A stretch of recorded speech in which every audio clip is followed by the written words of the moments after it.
What is the most audacious thing that you have done? The original seed of audacity that was planted in my mind was me being raised on a dirt road in Moncks Corner, South Carolina, population 7,000 people, and having the audacity to think that I could be the biggest multimedia personality in the world. Why did I have the audacity to believe that?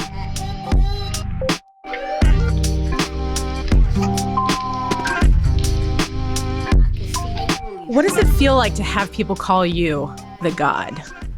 Well, I mean, for me, it's just a reminder of, who I feel like I am and who I feel like we are, the black race, the black community, and people in general. Because if you believe in the Bible says God created man in his image according to his likeness. They've taken our true nature and reversed it. So, instead of God, we call each other dog. What's up, dog? Like, who wants to be a dog? It's a pretty bold move to name yourself inspired by a famous emperor. I started saying my name was Charlamagne because his dynasty was called the Carolinian Empire. So I'm from South Carolina, I'm a Carolinian, and they say he went about spreading religion and education, and those are two things that I'm big on. We have some images that we got from the library of Charlamagne. I get flack for this now, too. People are like, you named yourself after a white Roman emperor. I know, that's why we're like, what the fuck? When you see these images, the way that a person like this projects power, does that make you think anything about yourself and the way that you present yourself to the world? Nah, because I don't think I'm that important. You don't? Mm-mm. You're known for your audacity. You're known for this tension, and it's almost like you create both love and war. Reading comments and just seeing how people react to you, it's such a visceral reaction. People are so emotional. They like love you, celebrate you, and there's just people who are like, I hate them. Exactly. Do you enjoy polarizing people? Polarizing people are being the most honest, because I feel like if somebody's telling you everything that you want to hear, they're probably lying to you. When somebody's being honest, you're gonna get both those emotions. Like, I believe in the rule of 10. 3 people gonna like it, 3 people not gonna like it, 4 people not even gonna care. They're just gonna be on the fence about it. And my father would always tell me, you're never as good as they say you are, and you're never as bad as they say you are. I think when you're audacious, like, doors open and doors close. When recently has that happened to you, where it's unlocked a door, but it's also simultaneously closed a door for you? Things that I said in the past, literally, this is 3 years ago, 3-4 years ago, they pulled things from a podcast. So those are the same things that people cheered me for 4 years ago. 4 years later, rules have changed. Now let's try to get them. The only thing I get upset about is like, y'all didn't vet me? Like, y'all didn't know who I was? I feel like sometimes in this business, they love our culture, but they don't love us. They want me because they say, oh, he's the voice of hip hop, and I love the way he asks questions, and he's so provocative and so engaging, and not afraid to talk about things, and not afraid to have uncomfortable conversations. But then you hear an uncomfortable conversation, and you're like, nah. We have a saying, when we were starting our company, we would get fired for the same reasons we got hired. Absolutely. That's just the game that we're in. Like, the same thing that makes you laugh makes you cry. I'm not trying to be a contrarian. Like I said, I don't feel like there's any value in shock whatsoever. Now, do I like to shake people up? Yes. I can give you a prime example of how I like to shake people up. If we're talking about racism in America, I like to separate white allies, and I like to separate the racist bigots. So sometimes in order to do that, you have to use some racy language. So I will call a racist bigot a white devil. If you're more mad at me for using the slurs than the act of racism this person committed, you're part of the problem. If that is considered polarizing people, yes, I enjoy that very much. But you also enjoy polarizing people. If it's from an honest place, if that's really who they are. I respect Howard Stern. I respect Rush Limbaugh. I respect Bill O'Reilly. Even if I totally disagree with 90% of the things guys like O'Reilly and Rush Limbaugh say, I respect their right to say it. Do you respect what they do? I mean, you hear the things about O'Reilly and criminal sexual conduct scandals. Yeah, of course I don't respect that. I don't respect anybody that's, demeaning women, putting women in a position where they feel like they can't be who they are. It feels like newly acquired mindset for you, though, because a lot of people could argue that you have had many disrespectful moments to women and to gay people or to trans people or to whomever. How do you justify that in your mind? And has that changed? Oh yeah, it's changed a lot. I agree with him. I'll be honest, like a lot of people told us not to interview. Wow. Mm-hmm. I could see that. When you go back and you look at, like, you know, the video that my radio station cut up called Charlamagne Tha God's Most Savage Moments. Mm-hmm. And, you know, you look back, that's 8 years ago, and I'm like, yo, what the fuck was I thinking? I wouldn't change any of that because I want to be the person that tells us we can evolve. We love to bounce back, right? That's what life is all about. Life is all about the comeback. The comeback. Yeah. We don't do that anymore. Nobody wants to admit their flaws anymore. Nobody wants to admit their mistakes. We're getting to the point now where we're, you know, not only judging people, but punishing people for mistakes they may have made. Crucifying them. Nobody's going to want to share their flaws anymore. Yeah. Well, it just forces you back inside yourself. Yeah. Because you feel like the world isn't safe. And that's not healthy. And it's not. Yeah. That's not healthy. It's not. That's why I think anxiety is the #1 mental illness in the U.S. right now. We're painting a picture of perfection that is just unattainable in America right now. But y'all, I can take honest, constructive criticism from people. So the beauty of social media, it will make you question things you may not have questioned. Like sometimes we're just living life. You know, you're just living life. I go on the radio every day, I do what I do. I go on TV, do what I do.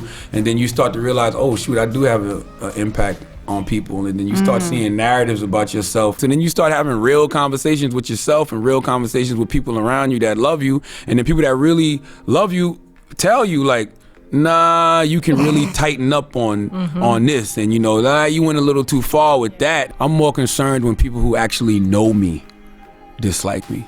You know, if I actually met you and we sat down and had a conversation, you know, and you leave and you like, oh, I don't like that guy. Do you struggle with being disliked? No, I fully embrace it. I fully embrace it simply because I know everything is not for everybody. As long as I know I'm doing what I'm supposed to be doing, meaning that I'm moving the way I'm supposed to move, I'm walking the way I'm supposed to walk, I'm putting out the energy in my life that I want to get back. A lot of times we want to be a part of a crowd, or we want people to like us because it helps us to get through life. It helps us to survive. Like I don't necessarily want to be able to have that. You've said you're successful because you're scared. Absolutely. What are you scared of? I'm scared of just failing. You know, the first thing my father ever told me when I was getting in a whole lot of trouble was, if you don't change your lifestyle, you're going to end up in jail, dead, or broke sitting under the tree. And then I started seeing like these older cousins and people that I used to actually look up to and want to be really sitting under the tree, broke, doing nothing with their life. That scared the hell out of me. That's what made me change my lifestyle. That's what made me say, you know what, I'm not doing the street stuff no more. I'm gonna go get me a job. I worked at Taco Bell. I worked at a clothing store called Demo in the mall. I worked at a flower garden. I worked at a warehouse. I did telemarketing. I was the guy that would call your house and try to sell you 10 CDs for a penny. I remember you. Yeah. So it's just like, I did whatever I had to do to stay out of the street because I was scared. What are you scared of now? Thinking about, you know, my daughter being at school all day long. But I'm the guy that's thinking about school shootings, and then I think about, you know, her experiencing racism, you know, her experiencing sexism. And I want her to be around people that look like her and see teachers that look like her, because all of that instills confidence, you know, in you when you see somebody that looks like you doing amazing things. In your book, you write, fuck your dreams if it's not yours. Yes. You also tell people to be realistic about what they are capable of accomplishing. Yes. Do you not believe that we can all be or accomplish what we want? I think that sometimes, especially when you're a young black person from the hood, the people you see that look like you who are successful are usually in entertainment or athletics.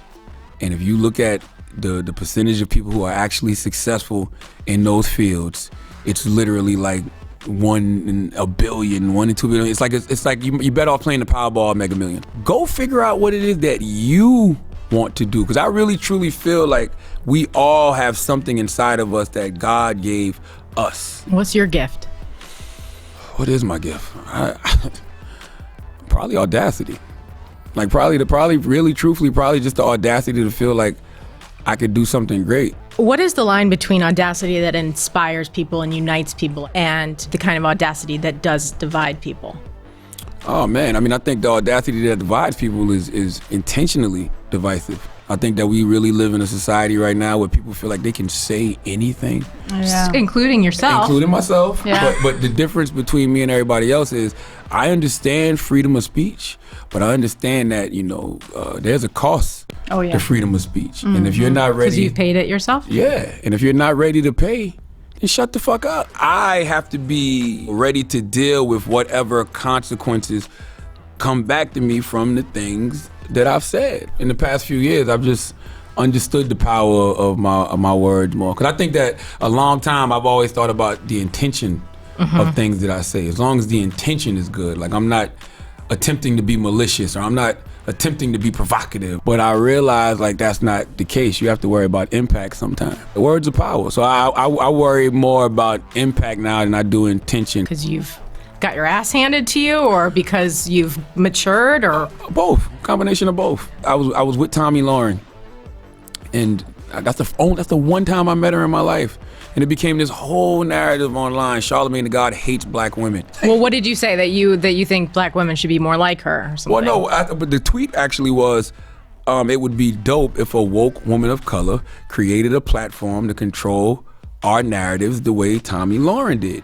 Mind you, intention. I thought that was like a fire tweet. I thought that I was really... You're like, I'm so inspiring. Yeah, I thought that I was really saying and then, the storm comes. Yeah, I was like, oh, just blew you down. I was like, whoa, but step back. Yeah. What I should have said was, who are the woke women of color that we can empower to control our narrative? You know what I mean? I ain't had to put Tomi in it, and I didn't have to act like these women didn't exist. That was a big shift for me. Just for me to be super hyper aware of things that I do, things that I say, because you never know how that's going to affect people. I think about, people that I sold dope to and how that affected their life. I think about, sitting in the car with my homeboy, and then it was my homeboy shot at somebody because of something that I instigated. I think about those people we shot at in that car. I'm like, yo, do they suffer from PTSD the way I suffer from it? I'm married now. I got 2 daughters and one on the way, and I feel like I'm way more in my feelings than I've ever been in my life. So the shift really happened when you got married, you had kids, and then you started to mature in a way that became almost more self-aware? This combination of my daughters, my wife, friends. I got more women friends than anything. Like, You just got 2 more. 100%. Women have always played the most instrumental role in my life. Like, they've always been the CEOs of my life. I got women friends who check me on my bullshit. You know what I mean? Who see things They'll in do me. that. Yes. Who see things in me that I don't see in myself. You live and you learn. And there's nothing I can do but, do better. Like, the best apology is change behavior.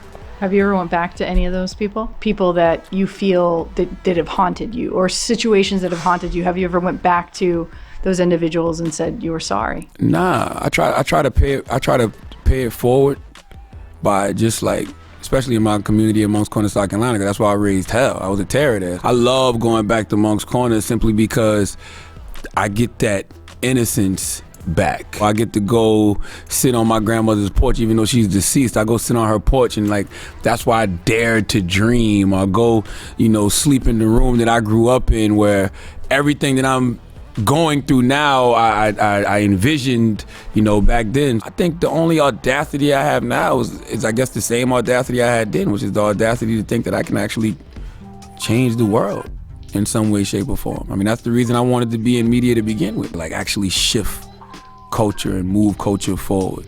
That's it. Thank you for having me. Thank you.